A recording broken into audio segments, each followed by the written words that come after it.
Makar, Santos City. Okay. Mga ano petsa nagluntad ang nasambit nga road rage, Sir Bernard? Ano ang mga nakuha mo nga information? Actually, ang information nga nakabot sa ako no, sa December 14, that is Sunday, which is approaching sa may crossing Makar bala, sa may dropping area. So, nag-overtake ni kuno ang bus nga Mindanao Star no, sa YBL bus, nga which is been cutting niya.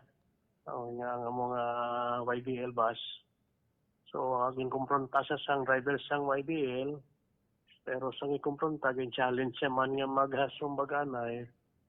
So, karon na dito doon, siguro na lost control sila. Nagdumugay sa ito sa may crossing, Makar. Okay, sa crossing Makar na tabo ini nasambit ng insidente, mga ano oras, sir? Mga udto, aga pa or hapon?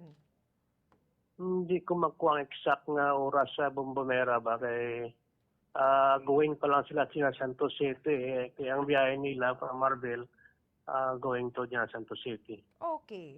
So nakalabot na sa imo ang nasambit nga insidente. Ano ang tika nga ginhimo subong sang Yellow Bus Line Management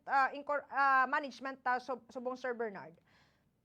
Actually, ang atong insidente no, kay nangusisa ako dito sa Santos City sa amon nga supervisor. So, accordingly, no, ang atong insidente, gin-settle na sa nga pulis sa Bulaong, Santos City. Pero in spite of that, no, nga may mga settlement naman, may notice kita nga panaog sa driver nga mag-report sa office para makuhaan sa sang statement kung ano gid ang insidente nga natabo. Okay. By that time, sa part niyo, Sir Bernard, tong time na to, may mga pasahero ba nga dala tong bus kag tong driver nga imbolbado sa nasambit nga road rage? Yes po, may bot sila nga basa, may mga pasahero sila. Kay gani dropping area na sa may Polytechnic. So dito nga sitwasyon ang insidente na tamo. Okay. So napatawag nyo ba ang nasambit nga driver or ipatawag pa lang, Sir Bernard? Ginpatawag na siya no kay may ari nga notice nga gin-prepare na ginapareport sa office para sa investigation. Okay. Para hindi na maliwat pa, ang nasambit nga insidente, Sir Bernard, ano subong ang ginahimo nga tikang sang management sang Yellow Bus Line? Ano ang ginahimo nyo nga ano ang remind nyo always sa aton nga mga driver, sa mga konduktor naton, agud nga wala sa mga maimbulbar sa mga insidente kasubong sining road rage nga natabo, nagligad nga Domingo, Sir Bernard? Yes, sa Bumira, no, actually, kita no sa YBL management no gina-orient nato na ang aton mga empleyado, especially ang mga driver nga i-avoid gid nila no ang tawag nga racing. So dapat wa isang overtaking within the town proper. Tapos wala isang tawag naton nga tailgating. So always kinato nag-remind sila galing atong sitwasyon siguro kay siya ginabatikan kag cutting siya which is siguro na lain siya kay tungod sa nga hamo ginhimo sa iya nga gikumpronta ang driver. Kaya lang sa ikumpronta ang driver challenge man sa motispike. Okay. So ang pihak ang nag-challenge, ang fist fight, nag-init man ang ulo sang driver niyo, Sir Bernard. Oo, na-lost control man. So, motong siguro nang ipatulan niyo man. Nag-wrestling ito sa dalom sa kwat. Dalom sa Makar. Oo. Pero Sir Bernard, personally, nagpalabot man kamo sang inyo nga concern sa pihak man nga kumpanya, agod nga hindi na ni maliwat pa, kag may settlement na nga matabo, grabe ang plastada gari si ni Sir Bernard, oh. So, par wala pa man kami naka-istorya sa piyak nga company.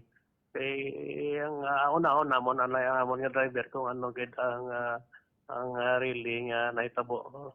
Nga nag-aabot sa punto nga nag-kumusyon sila.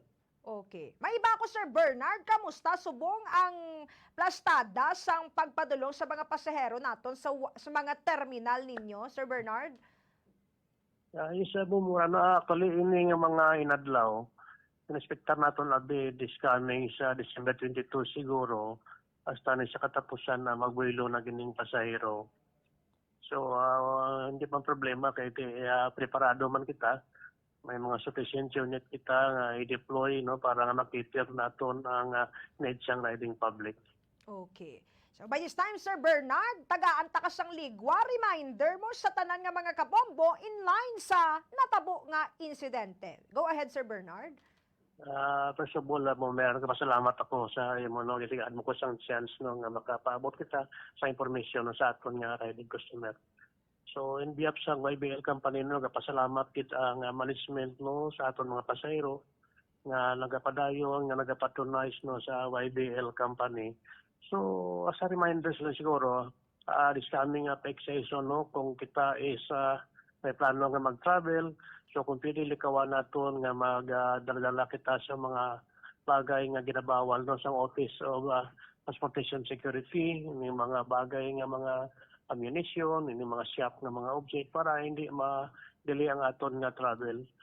Likewise man sa aton nga mga driver, kung pwede dapat ipahiwagin naton no, ining tawag naton nga ining mga road rage, yung nila, ining ay control tagad aton emosyon. Kung hindi ta madala ang ito na control ang aton nga emosyon, so hindi manami no ang mga resulta sina. So dapat kinalangit niya i-control tagad ang aton nga